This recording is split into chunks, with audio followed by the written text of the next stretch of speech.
Peter Gleeson is now the Queensland political editor for Sky News, as well as writing for the Courier Mail. He joins us from the Gold Coast. Gleeson, thank you so much for your time. Good to see you. Scott Morrison said on July 2 that lockdown should only be a last resort. In Queensland, it seems to be the only resort. Yeah, and the problem is, Alan, that it's turning so many business into basket cases, and therein lies the problem at the moment. You've got this government in Queensland and you've got this government in WA, by the way, Alan, who are hell-bent on being the only states in the world to stop their people from getting the Delta variant. It's a big ask, but the way the polling is being done now by the Labor Party, the internal polling suggests that they want to keep the Delta variant out of their states because that's their only chance of being re-elected last time. We saw what happened with Anastasia Palaszczuk in October last year when she won the election. It was a referendum on COVID, and now, Alan, she's putting all her eggs into the health basket. And as far as the economic melee in Queensland, well, that can sort itself out further down the track. But Gleeson, she said she was unwilling to reopen as, quote, 80% actually takes you backwards, and I don't want that for Queensland. I mean, what the hell does this mean? 80% takes you backwards? Well, it means that she's going to pursue 90%. They dismissed that as speculation last week. It was spot on, Alan. 90% is the target. And even then, they are going to use the Doherty modelling to fashion an outcome that they want. They do not want to open the borders of Queensland because they are absolutely scared of the Delta variant getting out of control and causing a major... But Alan, the problem is too the Queensland hospital system. Have a look at Queensland Health, the way they've buggered up this whole pandemic, and then multiply that by 10 as to how they run the hospital system. Ramping is rife in Queensland. It is absolutely rife. They do not have the capacity to cater to a massive outbreak of the Delta variant, and therein lies one of the issues that's keeping these borders closed. So does the Premier of Queensland actually stand by and say, OK, hotels, restaurant, tourism operators, you'll go another Christmas without interstate visitors? Gleeson, people are listening to you at the moment all around Australia. You know Queensland backwards. Today's September 27. People are planning their Christmas, or their mugs if they're not. Will people who are not in Queensland today, in your opinion, be able to travel to Queensland for Christmas? No, it'll take a miracle. It'll take a seismic shift in this government's policy. They do not want to flirt with the Delta variant. They've made that very clear. And if they do something, there is a miracle, it'll come with all these caveats like double vaccination, all that sort of thing, these sorts of protocols.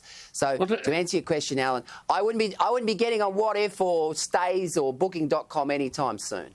Astonishing. Tell us about Griffith Street in Coolangatta and Surfers Paradise. Unbelievable, Alan. I was down there only recently.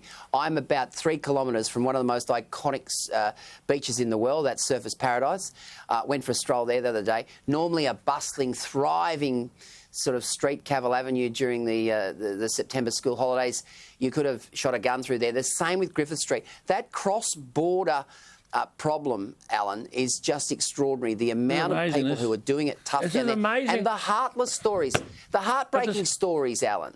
I know, but a national government, a Prime Minister allows them to get away with it. I mean, there is one triumph, I guess. She's got the whole of rugby league, families, teams, all the teams have been up there, state of origin, grand final, hospitality, people spending money. I mean, it is a triumph. But listen, I want to raise with you this email, like the one we and I are getting a stack of them. You got an email yesterday about a Queensland resident. Now, if your viewers sit down, if you're not sitting down, who had not been in a COVID hotspot for more than 2 weeks, trying to enter Queensland to visit his dying grandmother.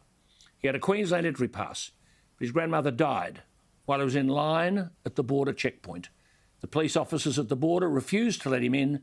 They said he needed a new pass because his reason for entry had changed from care to funeral. Gleeson, I would say any government or any Premier who allows this sort of thing to happen should not be in government. Well, I can tell you now, Alan, that is one of many, many, many emails we in the media get each day. And I think that reflects just about as perfectly as you could ever imagine the heartbreak and the lack of empathy and compassion that we're seeing play out during this pandemic, particularly by health bureaucrats. Now, the police are following orders. They'll say they're following orders.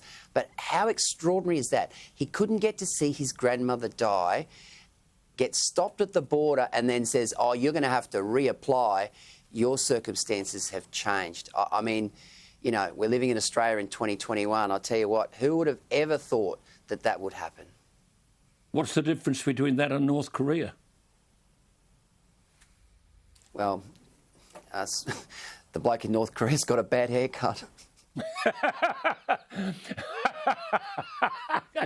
Oh, Gleeson, you're unbelievable. Oh, thank you for your time, my friend. Keep up the fight. Let's hope it's your... I mean, this bloke knows Queensland backwards. You've heard what he said. I asked him a simple question. Will anyone today, September 27, not in Queensland, in Gleeson's opinion, be able to be in Queensland for Christmas? And he says his opinion, no. Don't go to, you know, Stays or anywhere else. This is astonishing stuff. Anastasia Palaszczuk,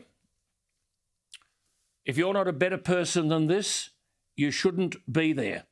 This kind of nonsense cannot go on.